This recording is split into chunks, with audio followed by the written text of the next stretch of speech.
Dear students, मैं आप लोगों के लिए अति महत्वपूर्ण प्रश्न और उत्तर लाया हूं, जो कि आपकी ग्रेडिंग को बढ़ाने के लिए काफ़ी महत्वपूर्ण भूमिका निभाएगा। इसमें से देखते हैं कि कितने सारे प्रश्न और उत्तर हैं जो आपको पहले से पता हैं। जो नहीं हैं वो कृपया कंठस्थ कर लीजिए, ये आपके लिए बहुत ही उपयोगी होने वाला है। चलिए पहले प्रश्न से स्टार्ट करते हैं और देखते हैं इसका आंसर आपको पता है कि नहीं। पहला प्रश्न है, फर्मवेयर किसे कहते हैं? एप्लीकेशन सॉफ्टवेयर को, सिस्टम सॉफ्टवेयर को, हार्डवेयर के सॉफ्टवेयर को, या इन सभी को? दोस्तों इसका उत्तर है हार्डवेयर का सॉफ्टवेयर। फर्मवेयर होता क्या है? दोस्तों फर्मवेयर जो है एक सॉफ्टवेयर प्रोग्राम है जो कि हार्डवेयर डिवाइस पर इंस्टॉल होता है। इसका काम होता है कि बहुत बेसिक चीज़ करना, जैसे कि इनपुट और आउटपुट फंक्शन को का कोई एक एक्टिविटी परफॉर्म करना, किसी मदरबोर्ड की सेटिंग को बनाए रखना, होल्ड करके रखना। तो ये एक छोटा सा सेट ऑफ इंस्ट्रक्शन होता है जिसको हम फर्मवेयर कहते हैं। अगले प्रश्न पे चलते हैं। कंप्यूटर जो पहले से स्टार्ट है उसको अगर हम दोबारा स्टार्ट करते हैं तो उसको क्या कहा जाता है? लॉगिन वापस, कोल्ड बूटिंग, वार्म बूटिंग, या फिर शटडाउन? इसका उत्तर होगा warm booting. Warm booting actually हम तब करते हैं जबकि आपका कंप्यूटर काम करना बंद कर देता है। जैसे कि आप क्लिक करते हैं अगर अपने माउस से तो कोई एक्टिविटी नहीं होती है, या फिर आप कोई भी सॉफ्टवेयर ओपन करना चाहते हैं या अपनी किसी फाइल पे काम करना चाहते हैं, अगर वो सब एक्टिविटी होना बंद हो जाती है, इसका मतलब है कि आपका जो कंप्यूटर है वो थोड़ी देर के लिए हैंग हो गया है। मतलब कि उस पर आप कोई भी एक्टिविटी नहीं कर पाते हैं, कोई भी काम नहीं कर पा रहे हैं। उस केस में आप अपने कंप्यूटर को फिर से रिस्टार्ट करते हैं। इसका मतलब है कि आप अपने कंप्यूटर के स्टार्ट बटन को थोड़ी देर के लिए दबा के रखते हैं, और जैसे ही आप दबा के उसको रखते हैं वो वापस से रिस्टार्ट हो जाता है। इसी एक्टिविटी को हम वार्म बूटिंग कहते हैं। अब वार्म बूटिंग का क्या कोई दूसरा तरीका है? अगर आपका स्टार्ट बटन काम नहीं कर रहा है तो हाँ, हम इसको कंट्रोल अल्ट और डिलीट तीनों कीज को अगर एक साथ थोड़ी देर के लिए दबा के रखें तो भी हमारा कंप्यूटर रिस्टार्ट हो जाता है। इसको भी हम वार्म बूटिंग बोलते हैं। चलिए दोस्तों तीसरे प्रश्न पे चलते हैं। वर्चुअल मेमोरी का आकार निम्न में से किस पर निर्भर करता है? हो सकता है आपको पता हो।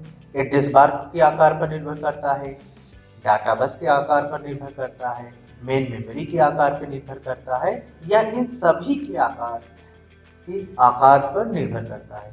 दोस्तों इसका सही उत्तर होगा एड्रेस बस के आकार पर। एड्रेस बस क्यों होगा? क्योंकि ये जो वर्चुअल मेमोरी होती है ये हार्डवेयर और सॉफ्टवेयर दोनों का उपयोग करके फिजिकल मेमोरी की कमी को पूर्ति करता है। यह रैम का पूरा नाम है रैंडम एक्सेस मेमोरी। रैम से डिस्क स्टोरेज को जो भी डेटा है वो ट्रांसफर करता है, लेकिन अस्थायी रूप से करता है। स्थायी रूप से नहीं करता है, अस्थायी रूप से करता है। वर्चुअल मेमोरी का आकार इसीलिए हम कहते हैं कि एड्रेस बस के आकार पर निर्भर करता है। अगला प्रश्न देखते हैं। कट कमांड सूचना या डाटा को कहाँ सेव करता है? दोस्तों क्या डेस्कटॉप पे सेव करता है, या MS वर्ड में करता है, या प्रिंटर पर करता है, या फिर क्लिपबोर्ड पे करता है? दोस्तों ये क्लिपबोर्ड पे करता है। क्लिपबोर्ड पे क्यों करता है? क्लिपबोर्ड होता क्या है इसको जल्दी से देख लेते हैं। जब हम कट कमांड किसी भी लिखे हुए लाइन को क्लिपबोर्ड पर सेव करते हैं, जैसे कि आपने एक लाइन लिखा है कि माय नेम इज ABC, अब आपने इसको कट कर लिया, अब इसको आप कहीं पेस्ट करेंगे तो थोड़ी देर के लिए कहीं ना कहीं तो सेव होता होगा कि जब उसको पेस्ट करें तो वही इंफॉर्मेशन, वही सूचना, वही डाटा आपको पेस्ट करते हुए मिल जाए। तो जहाँ पे ये डेटा सेव होता है उसी को हम क्लिपबोर्ड कहते हैं। ये एक अस्थायी और बिना नाम का होता है जिसको हम अज्ञात कर सकते हैं, ये कहीं दिखता नहीं है। ये एक टेम्पररी लोकेशन है जिसको हम अस्थायी कर सकते हैं। तो इसका कंटेंट जो है वो कंप्यूटर के रैम में रिसाइड करता है, मतलब इसके रैम पे रहता है। दोस्तों अगला प्रश्न देखते हैं, लिब्रा ऑफिस राइटर का डिफ़ॉल्ट फाइल एक्सटेंशन क्या होता है। जब भी आप लिब्रा ऑफिस के राइटर पे काम करते होंगे आप देखते होंगे कि डॉट करके एक फाइल सेव हो जाती है। जैसे ही आप उसका नाम देते हैं फाइल का, उसके आगे डॉट करके तीन लेटर का एक एक्सटेंशन जनरेट हो जाता है ऑटोमेटिकली। वो उसी को हम एक्सटेंशन कहते हैं। तो इन चारों ऑप्शन में से देखते हैं कि कौन सा ऑप्शन सही है, .ods है या .odt है या .odp है या .docx है। दोस्तों लिब्रा ऑफिस राइटर का डिफ़ॉल्ट एक्सटेंशन .odt है, ऑप्शन बी करेक्ट होगा।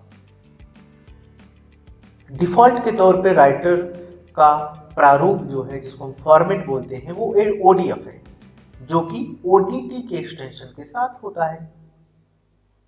बाकी भी एक्सटेंशन को देख लेते हैं। ODS क्या है? ODS एक ओपन डॉक्यूमेंट स्प्रेडशीट के लिए यूज होता है। जब हम कोई स्प्रेडशीट सेव करते हैं तो .ods सेव होता है।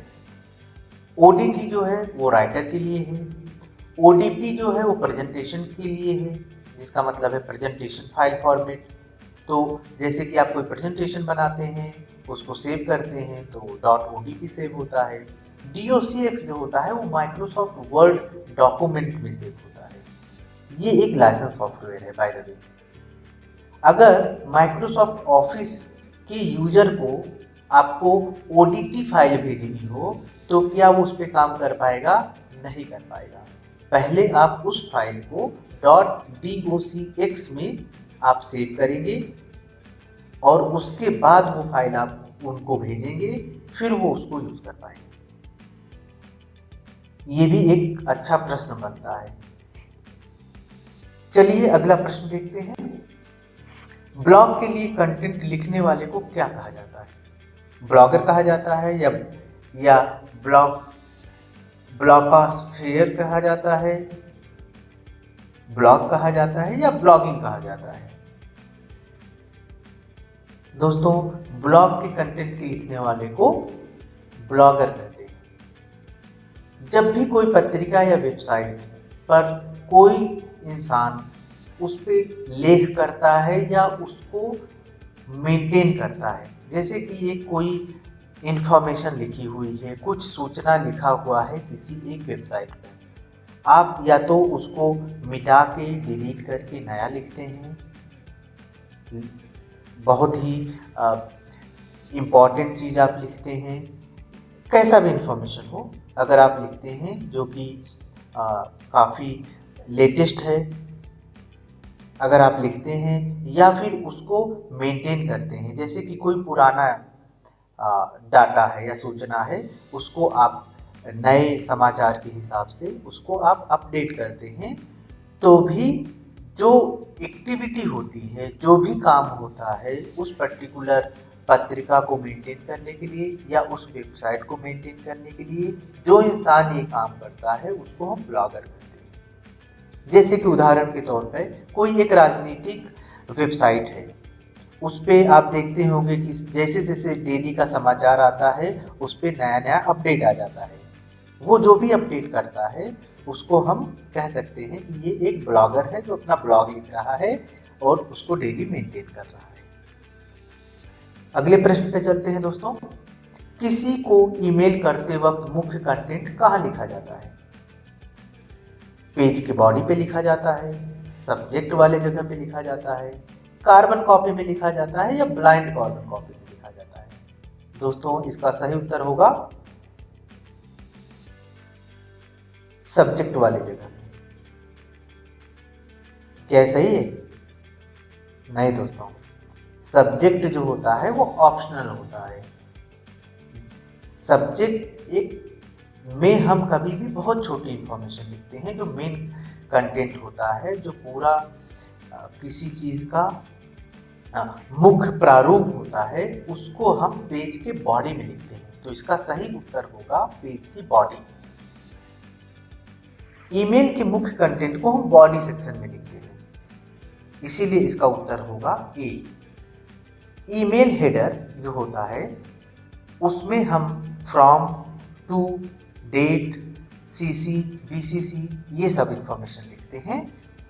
अतः हम ये कह सकते हैं कि कोई भी जो ईमेल होता है उसमें दो सेक्शन होते हैं। पहला सेक्शन होता है जिसको हम हेडर बोलते हैं, नीचे का सेक्शन जो होता है उसको हम बॉडी बोलते हैं। तो हम जो मुख्य कंटेंट होता है उसको बॉडी में लिखते हैं, और जो हेडर होता है उसमें हम किसको ईमेल भेज रहे हैं वो फ्रॉम में आ जाएगा, जिससे ईमेल भेजते हैं उस टू में आ जाएगा। बाय डिफ़ॉल्ट उसमें उसका डेट रहेगा जिस तारीख को हम भेजेंगे। बीसीसी में हम उनको रखते हैं जो जिनको हम जिसके पास हम ईमेल भेजते हैं उसको ये ना पता चले कि इसके साथ किसको और हमने ईमेल भेजा है, तो उसको हम ब्लाइंड कॉर्बन कॉपी में रखते हैं। लेकिन अगर हमें बताना हो कि मैंने अपने बॉस को भी एक कॉपी भेजा है, मैंने अपनी किसी फ्रेंड को भी एक कॉपी भेजा है, अगर वो इन्फॉर्मेशन हमें रखनी है सब्जेक्ट में, सब्जेक्ट हेडर वाले लाइन में, तो हमें उसको सीसी में रखना होगा, जिसको हम कार्बन कॉपी भी कहते हैं। चलिए आगे बढ़ते हैं। ईमेल एड्रेस के यूजर आईडी और डोमेन नाम को इनमें से कौन अलग करता है? डॉलर अलग करता है, हैश करता है, @ करता है, या एम्परसेंड करता है?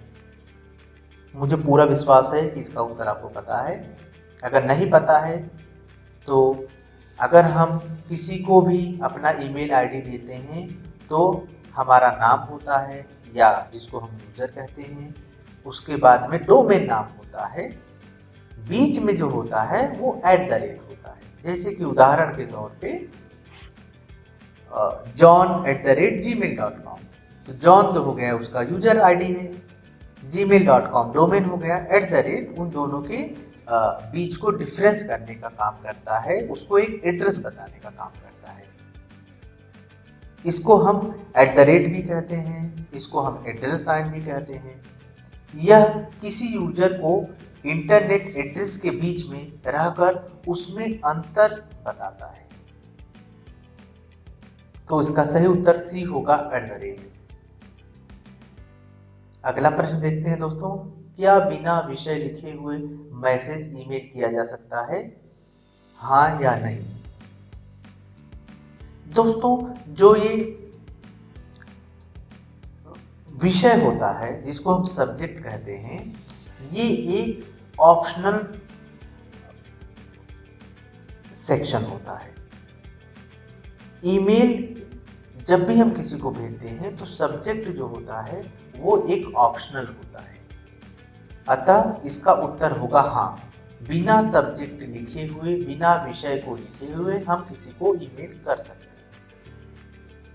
खाली आप बॉडी में मेन कंटेंट्स लिख दीजिए, बिना सब्जेक्ट लिखे हुए, जो हेडर सेक्शन में होता है, बिना उसको उसमें कुछ लिखे हुए। अगर आप सेंड बटन दबाते हैं तो वो ईमेल जिसको भी आप भेजते हैं, जिसका एड्रेस लिखे, जैसे john@gmail.com, तो वो जॉन को चला जाएगा। अतः हम कह सकते हैं कि हाँ, बिना विषय लिखे हुए हम मैसेज को ईमेल कर सकते हैं।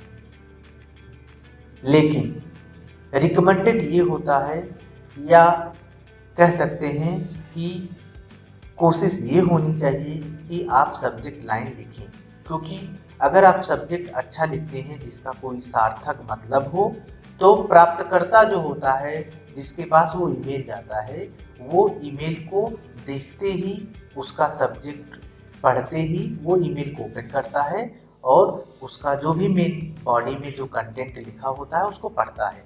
नहीं तो उसको लगता है कि कहीं ये किसी एडवर्टीजमेंट का ईमेल तो नहीं है, कहीं ये जंक ईमेल तो नहीं है।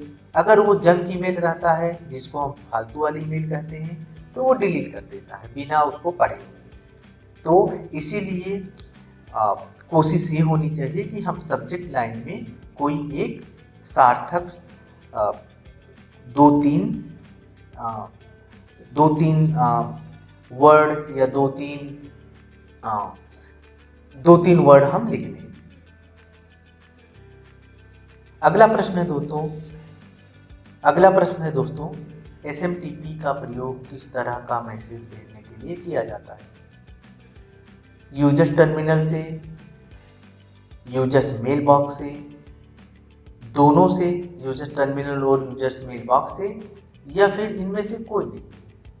दोस्तों, SMTP का फुल फॉर्म क्या होता है? सबसे पहली बात, SMTP का फुल फॉर्म होता है सिंपल मेल ट्रांसफर प्रोटोकॉल। ये जो प्रोटोकॉल है, ये बहुत ही इम्पोर्टेंट प्रोटोकॉल है। जब हम किसी भी ईमेल को किसी भी डोमेन से, किसी भी टूल के थ्रू अगर हम पुश करते हैं या भेजते हैं, तो इस प्रोटोकॉल का सबसे महत्वपूर्ण भूमिका होती है। जब हम ईमेल किसी को भी करते हैं एक अकाउंट से दूसरे अकाउंट में, तो इंटरनेट माध्यम से ये प्रोटोकॉल आपका जो ईमेल है वो उस इंसान के पास जिसके पास हम भेजना चाहते हैं, पुश नोटिफिकेशन के थ्रू ईमेल भेजता है। ज़्यादातर जो भी कंपनियां हैं ईमेल भेजने वाली, जैसे कि आउटलुक, जीमेल, एप्पल मेल, जिसके पास मैक है वो एप्पल मेल यूज़ करता है, या फिर बहुत सारे और हैं जैसे yahoo.com, ऐसे करके बहुत सारे डोमेन हैं, बहुत सारे कंपनियां हैं जो जिनके पास अपने ईमेल के सॉफ्टवेयर्स हैं या टूल्स हैं, उसके थ्रू वो SMTP कॉन्फ़िगर करके रखता है और अपने ईमेल को उस प्रोटोकॉल के जरिए दूसरे किसी व्यक्ति को इंटरनेट के माध्यम से भेजता है। धन्यवाद दोस्तों।